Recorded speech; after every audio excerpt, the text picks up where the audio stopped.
Alright, let's get the boring stuff out of the way first. The title of this book that I'm reading is Catcher in the Rye. It's written by Jerome David Salinger, more commonly known as JD Salinger. The genre that it falls into is realistic fiction or coming-of-age fiction.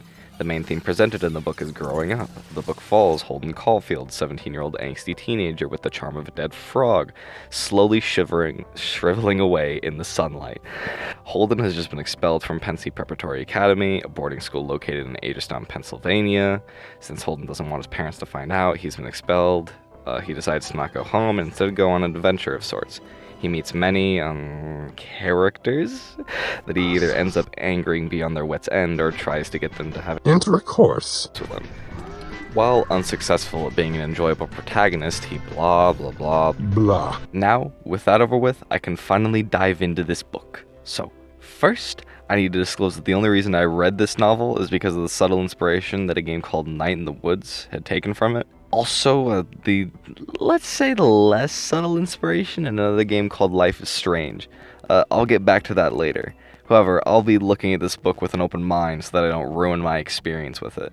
That being said, I had fun with it. The main character, Holden, wasn't enjoyable at all, but it's obviously intentional. He's constantly going on about how everyone else is terrible and phony while being the most phony person in the entire book.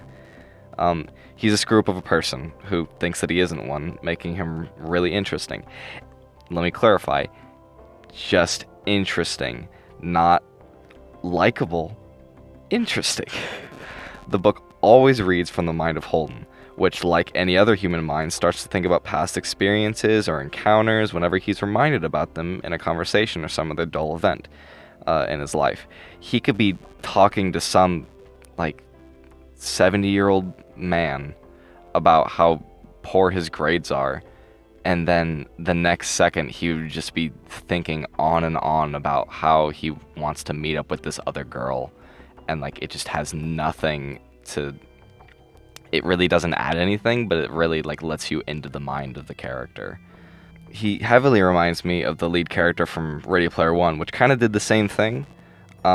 But Wade Watts was really annoying and obviously a reflection of Ernest Cline's personality and thoughts, while Holden is an example of what not to be in life.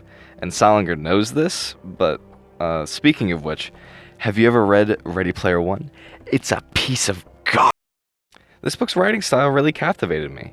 I mentioned earlier that Holden is constantly going off subject in his mind whenever he's reminded about something, but this isn't the entire book.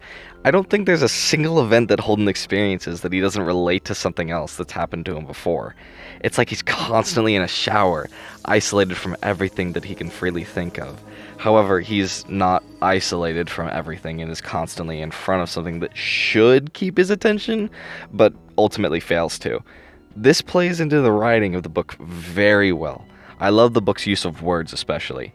It's set in a different time than that of our own, so its vocabulary is naturally different, but it's still really, really interesting. One of my favorite words that Holden uses is the word flit, which means homosexual.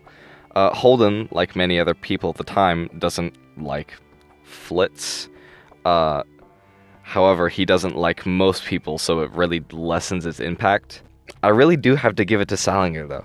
He got me to feel bad for this character, not because he was unfortunate. God, no, not because he was unfortunate. No, that'd be ridiculous. It's because he's too stupid to understand everything happening to him is due to his actions. Holden blames his misfortune on others and, as a result, has a hard time making friends with people his age. Actually, no. Not just people his age. People in general. This guy does not make friends. So, I like Catcher in the Rye. I'm hoping that's obvious by this point. It kind of inspired me, honestly. Mostly not to be a terrible person, but you get the point. This book, however, also inspired a lot of other people, like the good people over at Infinite Fall, the developers of Night in the Woods.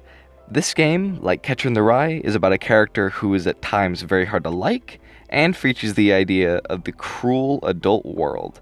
It borrows very well from the book, and is a clear example of how this book has inspired others to make great things for others to enjoy.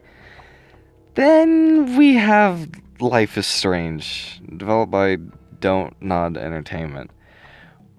Oh boy, this game. like Night in the Woods, takes inspiration from Catcher in the Rye. But in Life is Strange's case, it is not subtle at all. The main character's name is, get this, Maxine Caulfield, for Christ's sake. This game takes every opportunity to praise Catcher in the Rye without bringing anything new to the table. It honestly seems like they don't even get what the purpose of Holden's character was. Not important to my opinion on this novel though, so I guess I should just ignore it and enjoy Catcher in the Rye instead. Okay. Sorry about my little tangent there. Let's get back to the book we're here for. So, I really liked it. It is a fantastically annoying main character who is just a joy to watch screw up his life and has brilliant writing. This book hasn't aged badly either. Like a lot of other books I've read. Ready Player One. No, it's aged pretty gracefully. Sure, the dialogue might be a bit dated in places, but that's not a problem. It just immerses you in the era that the book is set in. Overall, since I have to, I'm gonna give the book a 4 out of 5 stars. 1 out of 5? Well, that's because I know what I'm talking about. I'm the guy reviewing this book, not you. I don't need to give you my freaking reasons. Now get the heck out of here. I'm done. The review's over. I don't have anything else to say. Oh, one more thing. Listen to Purple Lamborghini by Rick Ross. It's really good.